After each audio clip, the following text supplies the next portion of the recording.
32 വർഷത്തിന് ശേഷം ഒരു സുഹൃത്തിനെ കണ്ടെത്തുക, അതും അട്ടപ്പാടി പോലുള്ള ഒരു പ്രദേശത്ത് ആദിവാസികളുടെ ഒരു സ്കൂളുമായി ബന്ധപ്പെട്ട്, വാർത്തയുമായി ബന്ധപ്പെട്ട് കണ്ടുമുട്ടിയ ഒരാൾ തികച്ചും യാദർച്ഛികമായി ഷാഫി എന്ന് പറയുന്ന എൻ്റെ മറ്റൊരു സുഹൃത്ത് വിളിച്ചപ്പോൾ ആകാശത്തുനിന്ന് പൊട്ടി വീണതുപോലെ ഒരാൾ എൻ്റെ ഓർമ്മയിലേക്ക് ഓടിയെത്തുകയാണ്. എന്തായിരുന്നു ആ കൂടിക്കാഴ്ച?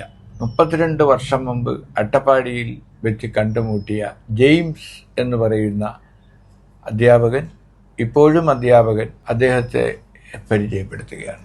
James. Okay, thank you sir. അപ്പോൾ നമ്മൾ കണ്ടുമുട്ടിയ സന്ദർഭത്തെക്കുറിച്ച് ജെയിംസ് പറയുന്നതാവും കൂടുതൽ ഉചിതം.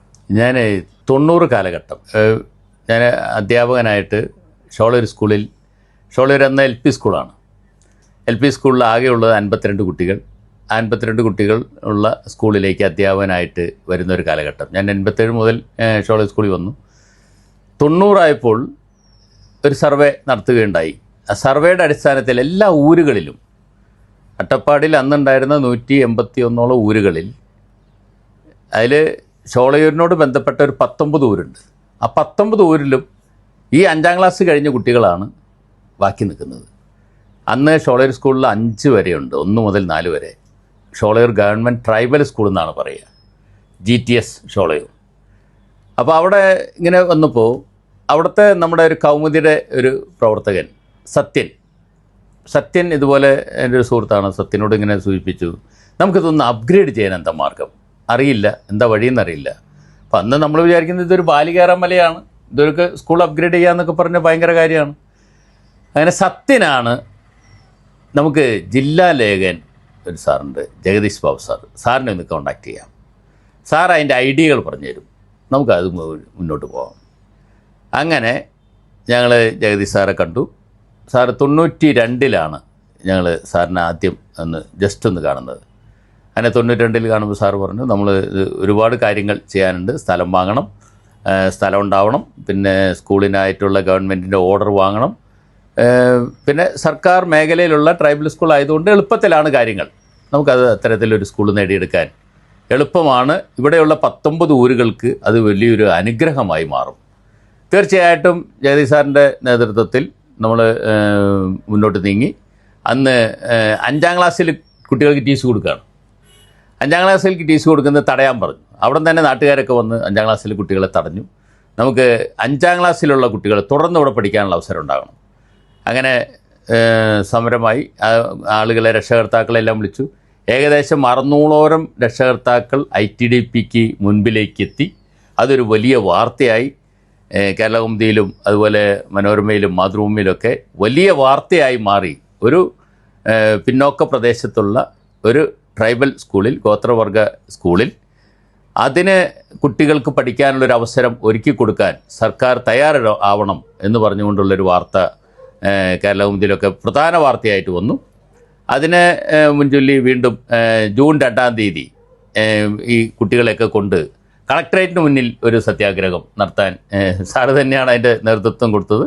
തീർച്ചയായിട്ടും അത് വലിയൊരു സംഭവമായി മാറി. അന്ന് അജയ്കുമാർ സാറാണ് ജില്ലാ കളക്ടർ, പാലക്കാട് ജില്ലാ കളക്ടർ അജയ്കുമാർ സാറും ഇടയ്ക്ക് ഒന്ന് കോൺടാക്ട് ചെയ്ത് പറഞ്ഞിരുന്നു. അജയ്കുമാർ സാർ വേഗം ജില്ലാ പഞ്ചായത്ത് പ്രസിഡന്റ് മുഖേനയൊക്കെ കത്തെഴുതി നേരെ ET മുഹമ്മദ് ബഷീർ സാറാണ് എഡ്യൂക്കേഷൻ മിനിസ്റ്റർ, അവർക്ക് എഴുതി. പക്ഷേ അതുകൊണ്ടൊന്നും കാര്യം നടന്നില്ല. ജൂൺ മാസം തീർന്നു കഴിഞ്ഞപ്പോഴും സാർ പറഞ്ഞു, നമുക്ക് സംസ്ഥാന തലത്തിലും നമുക്കൊരു തരത്തിലൊരു ആവശ്യം ഉന്നയിക്കണം. നട്ടമൂപ്പൻ, കടലമൂപ്പൻ, ഭീമൂപ്പൻ, 3 മൂപ്പന്മാരെയും കൂട്ടി തിരുവനന്തപുരത്തെത്തി. അങ്ങനെ കാണാനുള്ള വഴികളൊക്കെ തുറന്നു വെച്ചു. അങ്ങനെ വിദ്യാഭ്യാസ മന്ത്രിയെയും ബാക്കിയുള്ളവരെയും കാണാനുള്ള സൗകര്യം ഒരുക്കി. അങ്ങനെ മൂപ്പന്മാരുടെ ഒരു നേതൃത്വത്തിൽ ഇടപെട്ടു. അത് ഒരു പത്രസമ്മേളനം നടത്തുകയാണ്. ഇപ്പോൾ മിനിസ്റ്ററെ കാണുന്നതിന് മുമ്പ് ഒരു പത്രസമ്മേളനം നടത്താനുള്ള ഏർപ്പാട് ചെയ്തു. എന്തായാലും ടീച്ചർ ഇടപെട്ടു. ടീച്ചറാണ് വിദ്യാഭ്യാസ മന്ത്രിയെ വിളിച്ച് പറയുന്നത്. കാരണം ബഷീറെ, നിങ്ങളുടെ നാട്ടിൽ നിങ്ങൾ മിനിസ്റ്ററായിട്ടിരിക്കുമ്പോൾ ഈ ഗോത്രതലവന്മാർ ഇതിലിങ്ങനെ തിരുവനന്തപുരത്തൂടെയൊക്കെ നടന്ന് സ്കൂൾ വേണം എന്ന് പറയുന്നത്. നട്ടമൂപ്പൻ എന്താ പറഞ്ഞത്? നട്ടമൂപ്പൻ അന്ന് ഒരു പത്രസമ്മേളനം നടത്താണ്. പത്രസമ്മേളനം നമ്മൾ തിരുവനന്തപുരത്ത് ഒരു പത്രസമ്മേളനം നടത്തി. അപ്പോൾ പത്രസമ്മേളനത്തിൽ ഇതുപോലെ തന്നെ അന്ന് മാധ്യമ പത്മനാഭൻ അന്ന് അവിടെ ഉണ്ട്.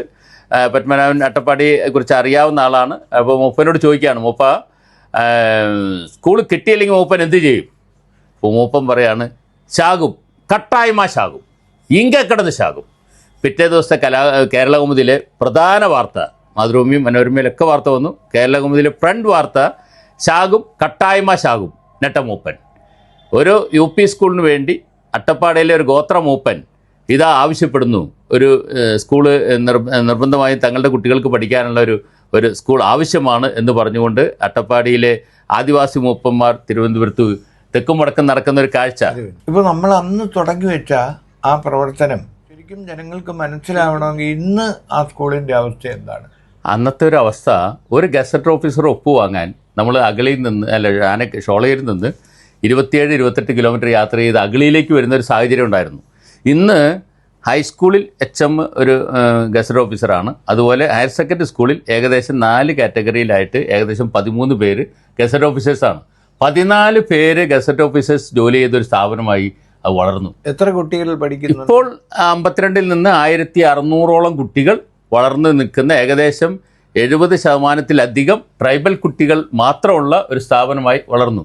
തീർച്ചയായിട്ടും അന്ന് നിസാരമായി നമ്മൾ കരുതുന്ന കുറേ പ്രവർത്തനങ്ങൾ ഒന്നിച്ചു നിന്ന് ബാബു സാറിൻ്റെയൊക്കെ നേതൃത്വത്തിൽ ചെയ്തതുകൊണ്ട് ആ ചെറിയ സ്കൂൾ ഇന്ന് UP ആയി, ഹൈസ്കൂളായി, ഹയർ സെക്കൻഡറി ആയി, കേരളത്തിൽ അറിയപ്പെടുന്ന കഴിഞ്ഞ 6-7 വർഷം തുടർച്ചയായി 100% നേടുന്ന ഒരു വലിയ, കേരളത്തിലെ അഭിമാനകരമായൊരു നേട്ടം വഹിക്കുന്ന ഒരു സ്കൂളായി മാറി. തീർച്ചയായിട്ടും ബാബു സാറിനും അതുപോലെയുള്ള മാധ്യമ പ്രവർത്തകർക്കും അതിൽ അഭിമാനിക്കാം. കാരണം അത് നിങ്ങൾ എടുത്തുവെച്ച ഒരു പ്രവർത്തനത്തിൻ്റെ ഒരു മാതൃകയാണ്. അതുപോലെ പാലൂർ സ്കൂളിൻ്റെ ഒരു പ്രവർത്തനവും അതിഭയങ്കരമാണ്.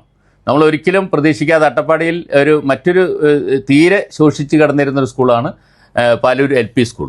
അതിനെ UP സ്കൂളാക്കാനും നടന്ന ഇത്തരത്തിലുള്ള മാധ്യമ പ്രവർത്തകരുടെ വലിയൊരു മുന്നേറ്റം ആണ് പാലൂർ UP സ്കൂളായി മാറിയത്. കുട്ടിയാർക്കണ്ടി LP സ്കൂളിൽ സാർ ഓർക്കുന്നുണ്ടാവും, അവിടെ പാലൂർ സ്കൂളിൽ 4ാം ക്ലാസ് പഠിച്ച കുട്ടി തന്നെ കൊട്ടിയാർക്കണ്ടി സ്കൂളിൽ 1ാം ക്ലാസ്സിൽ പഠിക്കുന്നു എന്ന വാർത്ത വലിയ വാർത്തയായി വന്നു.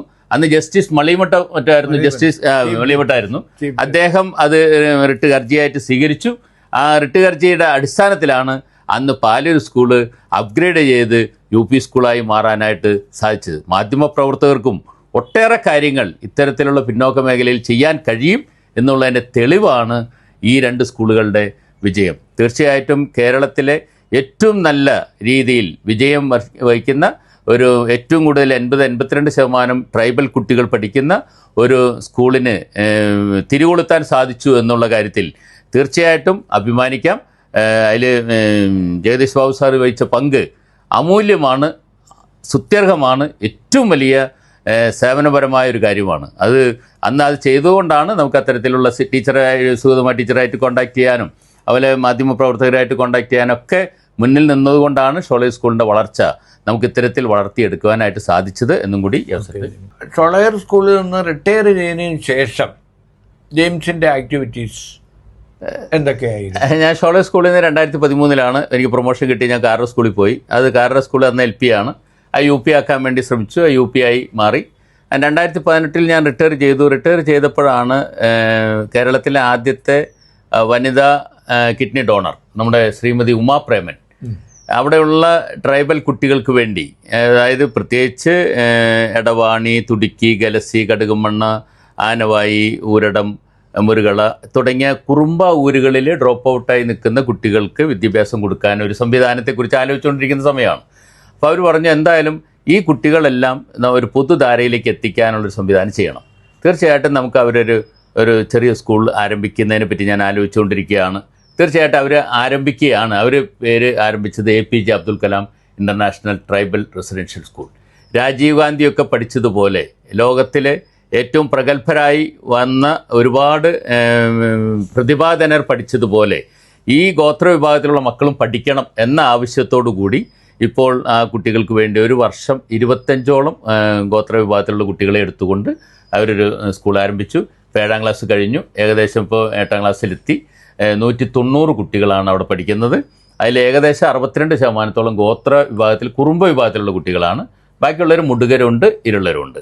അതിപ്പോൾ നമ്മുടെ മാധ്യമ പ്രവർത്തകനായ ബഷീർ മാടാല തുടങ്ങിയ ആളുകളുടെയൊക്കെ പിന്തുണയും തീർച്ചയായിട്ടും ബഷീർ മാടാലയൊക്കെ ശരിക്കും അതിൻ്റെ പുറകിൽ അക്ഷീണ പരിശ്രമം നടത്തുന്നുണ്ട്, ഇപ്പോഴും നടത്തുന്നുണ്ട്. കാരണം ഒരു പൈസ പോലും സാമ്പത്തികമായ സഹായം സർക്കാരിൽ നിന്ന് ഇതുവരെ കിട്ടിയിട്ടില്ല. ഇവരെ പോലുള്ള അഭ്യുദയകാംക്ഷികളുടെ സഹായം കൊണ്ട് മാത്രമാണ് ഈ കുട്ടികൾക്ക് ഒരു കാര്യത്തിലും ഒരു കോംപ്രമൈസ് ചെയ്യുന്ന കാര്യത്തിലും ഉമാജി താല്പര്യമില്ല. കാരണം അവർക്ക് കൊടുക്കാവുന്ന ഏറ്റവും നല്ല ഭക്ഷണം കൊടുക്കണം, ഏറ്റവും നല്ല വസ്ത്രം കൊടുക്കണം, ഏറ്റവും നല്ല സൗകര്യങ്ങൾ കൊടുക്കണം. ഫ്രഞ്ച്, ജർമ്മൻ, സ്പാനിഷ് തുടങ്ങിയ ഫോറിൻ ലാംഗ്വേജുകൾ, സംസ്കൃതം, ഇംഗ്ലീഷ്, ഹിന്ദി, മലയാളം, അത് നല്ല സ്പോക്കൺ ലാംഗ്വേജ് കിട്ടാവുന്ന രീതിയിൽ നല്ല ഫ്ലുവൻസിയോടുകൂടി സംസാരിക്കും. അവിടെയാണ് ഇപ്പൊ ജെയിംസ്. അതെ, ഇപ്പൊ ഞാൻ അവിടെ 7 വർഷമായിട്ട് ഞാൻ അവിടെ ജോലി ചെയ്തുകൊണ്ടിരിക്കുന്നു. ഇപ്പൊ ഞാനിപ്പോ അവിടുത്തെ HM ആയിട്ട്, ഹെഡ് മാസ്റ്റർ ആയിട്ട് ജോലി ചെയ്തുകൊണ്ടിരിക്കുന്നു.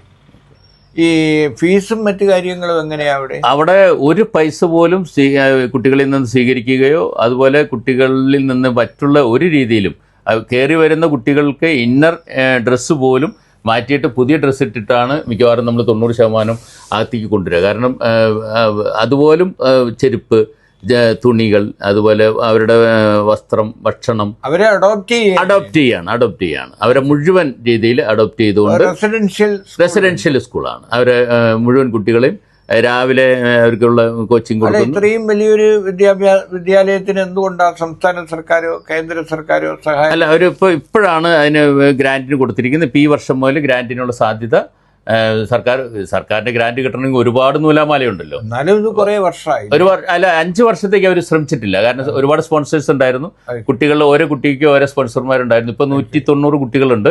ആ 190 കുട്ടികളിൽ 65 പേർക്ക് മാത്രമേ സ്പോൺസർമാരുള്ളൂ. ബാക്കി 125ഓളം കുട്ടികൾക്ക് സ്പോൺസർമാരില്ലാത്തൊരു സാഹചര്യമുണ്ട്. അങ്ങനെ വന്നപ്പോൾ മുന്നോട്ട് പോകാൻ കഴിയില്ല എന്ന് വന്നപ്പോഴാണ് ഗവൺമെന്റ് ഇന്ന് നമുക്ക് ഗ്രാന്റിനെ കുറിച്ച് ആലോചിച്ചാലോ എന്ന് വിചാരിക്കുന്നതും ഗ്രാന്റിന് വേണ്ടി അപേക്ഷ കൊടുത്തു. State syllabus English medium. കളരിയുണ്ട്, കരാട്ടയുണ്ട്, മറ്റേ ചിലമ്പാട്ടമുണ്ട്, അതുപോലെ ക്ലാസിക്കൽ ഡാൻസ് ഉണ്ട്, മ്യൂസിക്കൽ ഡാൻസ് ഉണ്ട്, tribal dance, tribal culture, tribal songs.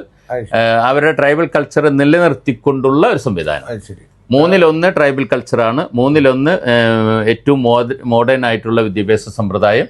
3-1 Kerala വിദ്യാഭ്യാസ സമ്പ്രദായം.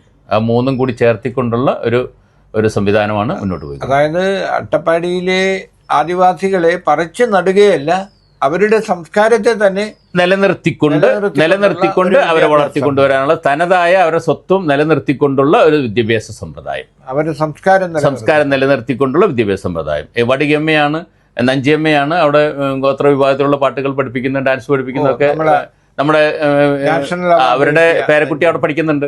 നഞ്ചിയമ്മയുടെ പേരക്കുട്ടി ആ സ്കൂളിൽ പഠിക്കുന്നുണ്ട്. ഈ ആദിവാസികളല്ലാത്ത കുട്ടികൾ വരുന്നുണ്ടോ? ആരുമില്ല. ആദിവാസികൾ 190 പേരും പ്യുവർ ആദിവാസികൾ. അതിൽ 62% പ്രിമിറ്റീവ് ട്രൈബ്സ്, ഗോത്ര വിഭാഗത്തിലെ ഏറ്റവും പിന്നോക്കം നിൽക്കുന്ന ഗോത്ര വിഭാഗത്തിലെ കുറുമ്പ വിഭാഗ കുട്ടികൾ. ഇത്രയും വലിയൊരു സംരംഭം നടത്തിയിട്ട് എന്തുകൊണ്ടാണ് നമ്മുടെ പൊതുസമൂഹം അത് വേണ്ട രീതിയിൽ തിരിച്ചറിയുകയോ പ്രോത്സാഹിപ്പിക്കുകയോ ചെയ്യുന്നത്? അല്ല, ഒന്ന് ഉമാജിയെ പബ്ലിസിറ്റിയെ കുറിച്ച് വലിയ താല്പര്യം കാണിക്കുന്നില്ല. കാരണം ആ കുട്ടികൾക്ക് വേണ്ടതായിട്ടുള്ള രീതിയിൽ രാജീവ് ഗാന്ധി നേടിയതുപോലുള്ള നല്ല വിദ്യാഭ്യാസം, ഇന്ത്യയിൽ ലഭിക്കാവുന്നതിൽ ഏറ്റവും നല്ല വിദ്യാഭ്യാസം അവർക്ക് ലഭിക്കണം. അവർക്ക് കരിയർ ഗൈഡൻസ് കൊടുക്കണം. അവർക്ക് വേണ്ടതായ മൂല്യ ശോഷണം നഷ്ടപ്പെടാത്ത രീതിയിൽ, മൂല്യശോഷണം ഇല്ലാത്ത രീതിയിൽ മൂല്യങ്ങൾ ഉൾക്കൊള്ളുന്ന ഒരു വിദ്യാഭ്യാസ സമ്പ്രദായം ഉണ്ടാക്കിയെടുക്കണം. അവരുടെ കൾച്ചർ നിലനിർത്തിക്കൊണ്ട്, അവരുടെ സാംസ്കാരിക തനിമ നിലനിർത്തിക്കൊണ്ടുള്ള ഒരു വിദ്യാഭ്യാസ സമ്പ്രദായം. ഇപ്പൊ എത്ര അധ്യാപകരുണ്ട് അവിടെ? ഇപ്പൊ അവിടെ ഏകദേശം നമുക്ക് ഇപ്പൊ 21 പേര് വിഷയങ്ങൾ പഠിപ്പിക്കുന്നവരും, അതല്ലാതെ ഒരു 12 പേര് നോൺ ടീച്ചിങ് സ്റ്റാഫുണ്ട്. പിന്നെ hostel, boys hostel, girls hostel, ബാക്കിയായിട്ട് 19 പേര് വേറെയുണ്ട്. ഫുഡൊക്കെ എങ്ങനെയാ? ഫുഡ് എല്ലാം ഇപ്പോൾ നല്ല മെനു ആണ്. അവരെ സംബന്ധിച്ചിടത്തോളം വൈകുന്നേരങ്ങളിലും ബാക്കിയെല്ലാം ടിഫിൻ കൊടുക്കുന്ന പോലെയുള്ള ടിഫിൻ ഐറ്റംസ് ആണ്. ബാക്കിയെല്ലാം ഇപ്പോൾ ആഴ്ചയിൽ 2 ദിവസം ചിക്കൻ കൊടുക്കുന്നു, ഒരു ദിവസം മീൻ കൊടുക്കുന്നു, ഒരു ദിവസം 2 ദിവസം മുട്ട കൊടുക്കുന്നു. അതുകൂടാതെ ഇപ്പോൾ ബർഗറും അതുപോലുള്ള പിസ്തയും തുടങ്ങിയുള്ള ആധുനിക ലോകത്തെ ഭക്ഷണവും കൂടി അവർക്ക് പരിചയപ്പെടുത്തി കൊടുക്കുന്നുണ്ട്. ഈ ദീർഘകാലം സർക്കാർ സർവീസിലും അത് കഴിഞ്ഞ് ഇപ്പോഴും ഒക്കെ വർക്ക് ചെയ്യുന്ന ജെയിംസ് ഇപ്പോഴും പഠിച്ചുകൊണ്ടിരിക്കുകയാണെന്ന് പറയുന്നത് ശരിയാണ്? ഞാൻ ഒരിക്കൽ MPhil തീർത്തത് ഞാൻ ഡ്രോപ്പ് ഔട്ട് ആൻഡ് സ്റ്റാഗ്നേഷൻ കുട്ടികളുടെ അതിനുവേണ്ടി ഞാൻ ആനവായി സ്കൂളിൽ പോയി ജോലി ചെയ്ത് അവിടുത്തെ പ്രിമിറ്റീവ് ഡ്രൈവ്സിൻ്റെ ഇടയിൽ ജോലി ചെയ്തു എന്നുള്ളതാണ്. അപ്പോൾ ഇവിടെ ഇപ്പോൾ സ്കൂളിൽ വന്നിട്ട് നമുക്ക് പഠിക്കാനുള്ള അവസരം കിട്ടിയിരുന്നില്ല. ഇപ്പോൾ ഒരു അവസരം ലഭിച്ചു. ഇപ്പോൾ ഞാൻ ഡോക്ടറേറ്റ് പൂർത്തിയാക്കാനുള്ളൊരു ഇപ്പോൾ എടുക്കുന്ന ട്രൈബൽ കൾച്ചറിൽ അവരുടെ വെഡിങ് സെറമണി. ചെറിയ ആരാണ് ഗൈഡ്? മഹാലിംഗ് സാറ്, ഭാരതിയാറിൽ അണ്ണാമലയിലാണ് പുള്ളിയുടെ ഡീൻ. പുള്ളി ഇവിടെ ലീൻ ചെയ്തിട്ടുണ്ട്. എന്തായാലും ഒരു വിദ്യാഭ്യാസ പ്രവർത്തകൻ എന്നുള്ള നിലയിൽ ഒരു മാതൃക തന്നെയാണ് ജെയിംസ്. എൻ്റെ ഒരു പഴയകാല സുഹൃത്ത് എന്നതാണ് എന്നെ സംബന്ധിച്ചിടത്തോളം ഏറ്റവും വലിയ കാര്യം. APJ സ്കൂള് UP ആയിട്ടും ഇപ്പോൾ ഹൈസ്കൂളായി. അത് ഉമാജിയുടെ ഭാവനയിൽ അതിനെ ഹൈസ്കൂളായിട്ട് മാത്രം പോരാ, ഹയർ സെക്കൻഡറി ആക്കണം, കോളേജ് ആക്കണം, യൂണിവേഴ്സിറ്റി ആക്കണം, ഒരു ട്രൈബൽ മ്യൂസിയം വേണം, അവരൊരു കൾച്ചറൽ സെൻറ്റർ ഉണ്ടാക്കിയെടുക്കണം. അവരുടെ സ്വപ്നം അതാണ്. ആ യാഥാർത്ഥ്യം. ഈ ഉമേര പ്രവർത്തനങ്ങളെ കുറിച്ച് കൂടി പറയൂ. ഉമാജിയെ സംബന്ധിച്ചിടത്തോളം ഫസ്റ്റ് ലേഡി ഉമാപ്രേമൻ ഗുരുവായൂരാണ് അവരുടെ ആസ്ഥാനം. അവർ ശാന്തി മെഡിക്കൽ ഇൻഫർമേഷൻ സെൻറ്റർ 98 അവർ ആരംഭിക്കുന്നത്. 97 ഒരു ഭർത്താവ് മരണപ്പെട്ടു, പ്രേമേന്ദ്രൻ എന്ന് പറഞ്ഞ അദ്ദേഹം മരണപ്പെട്ടു. അതിനുശേഷം അവരുടെ കിഡ്നി ആദ്യമായിട്ട് കണ്ടൊരു വ്യക്തിക്ക് കിഡ്നി കൊടുക്കുകയും അദ്ദേഹത്തിന് ഒരു 25 വർഷം ജീവിതം നീട്ടിക്കൊടുക്കുകയും ചെയ്യാനായിട്ട് സാധിച്ചു എന്നുള്ളതാണ് വലിയൊരു കാര്യം. ഇന്ത്യയിലെ തന്നെ ആദ്യത്തെ ലേഡി ഡോണർ മിക്കവാറും ഉമാജിയാണെന്ന് എൻ്റെ ഓർമ്മ. അദ്ദേഹം അതിനുശേഷം ഇന്ത്യയിൽ ഉടനീളം ലക്ഷദ്വീപിലടക്കം ഏകദേശം 24ഓളം ഡയാലിസിസ് സെൻ്ററുകൾ, ഫ്രീ ഡയാലിസിസ് സെൻ്ററുകൾ ആരംഭിച്ചു. അങ്ങനെ ഇരിക്കുമ്പോഴാണ് അട്ടപ്പാടിയിൽ ഒരിക്കൽ വരികയും 2013 കാലഘട്ടത്തിൽ വരുന്നു. കുട്ടികൾ ഡ്രോപ്പ് ഔട്ടായിട്ട് ഒഴുകി നടക്കുന്നു. അത് പ്രത്യേകിച്ച് കുറുമ്പ വിഭാഗത്തിലുള്ള ഊരുകളിൽ. അപ്പോൾ അവിടെ നമുക്ക് അവർക്ക് വേണ്ടിയിട്ട് ഒരു സ്കൂൾ തുടങ്ങണം എന്നുള്ളൊരു ആഗ്രഹത്തിൻ്റെ പുറത്താണ് APJ Abdul Kalam international tribal residential ആരംഭിച്ചത്. അത് ഇവിടെ കൊണ്ട് നിർത്തരുത്. ഹൈസ്കൂൾ ആവണം, ഹയർ സെക്കൻഡറി ആവണം, കോളേജ് ആവണം, യൂണിവേഴ്സിറ്റി ആവണം, അവിടെ ഒരു ട്രൈബൽ മ്യൂസിയം ഉണ്ടാവണം. കുട്ടികൾക്ക് പറ്റുന്ന രീതിയിൽ അവിടെ നിന്ന് വരുന്ന അട്ടപ്പാടി ഗോത്ര വിഭാഗത്തെക്കുറിച്ച് അറിയുകയും പഠിക്കുകയും ചെയ്യാൻ കഴിയുന്നവർക്കൊക്കെ വരുന്ന ഒരു വിദ്യാലയമായി മാറണം എന്നുള്ള സങ്കല്പത്തോടു കൂടി അവർ ചെയ്യുന്നു. അവരുടെ സ്വപ്നത്തിൽ പങ്കാളിയാവാൻ ഞങ്ങളും കുറേ ഷാഫിയും ഞാനും റഷീദൊക്കെ അതിൻ്റെ കൂടെ യാത്ര ചെയ്തുകൊണ്ടിരിക്കുന്നു. ശരിക്കും പറഞ്ഞാൽ ആധുനിക വാർത്താ സംവിധാനങ്ങളും ഒന്നുമില്ലാത്തൊരു കാലം, മൊബൈലോ അങ്ങനെയുള്ള സാങ്കേതിക സൗകര്യങ്ങളൊന്നുമില്ലാത്തൊരു കാലം, അട്ടപ്പാടിയിലേക്ക് ഇവിടുന്ന് ബസ് കാത്തു നിന്ന് ബസ്സിൽ കയറി മുക്കാലിയിൽ ഇറങ്ങി, മുക്കാലിയിൽ നിന്ന് അല്ലെങ്കിൽ മണ്ണാർക്കാട് നിന്ന് മറ്റൊരു ബസ് പിടിച്ച് അവിടെ എത്തി. അതെ, അങ്ങനെ അന്വേഷണം നടത്തി വാർത്തകൾ തേടി മനുഷ്യരെ തേടി നടന്നിരുന്ന ഒരു കാലം. ആ കാലത്തിലെ ഒരു വഴികാട്ടിയാണ് ജെയിംസ്. പക്ഷേ ആ വഴികാട്ടിയായ ജെയിംസ് ഞാനുമായി 32 വർഷം കാണാതിരുന്നു എന്നുള്ളത് ആരാണ് അതിന് ഉത്തരവാദി എന്നുള്ളത് മറ്റൊരു ചോദ്യമാണ്. കാലത്തിൻ്റെ ഒഴുക്കിൽ തിരക്കുകൾക്കിടയിൽ ഞങ്ങൾ പിന്നെ കണ്ടുമുട്ടുന്നത് ഷാഫി എന്ന് പറയുന്ന എൻ്റെ സുഹൃത്ത്. ഷാഫി സംസാരത്തിനിടയിൽ, ജെയിംസുമായി സംസാരിക്കുന്നതിനിടയിൽ എൻ്റെ പേര് പറഞ്ഞപ്പോൾ ജെയിംസ് തിരിച്ചറിയുകയും അങ്ങനെ എന്നെ കാണണമെന്ന് പറയുകയും അങ്ങനെ യാദൃശ്ചികമായി കണ്ടുമുട്ടിയപ്പോൾ ഈ വീഡിയോ എടുക്കുകയാണ്. അല്ലാതെ മുൻകൂട്ടി പദ്ധതിയിട്ട ഒരു വീഡിയോ അല്ല. ഇതിൻ്റെ പിന്നിൽ മറ്റ് ഒരു അജണ്ടയുമില്ല. വാർത്തകൾക്ക് വേണ്ടിയുള്ള അന്വേഷണത്തിനിടയിൽ വർഷങ്ങൾക്ക് പുറകിൽ ഉള്ള ഒരു ഓർമ്മ പങ്കുവെക്കുക മാത്രമാണ് ചെയ്തത്. Thank you.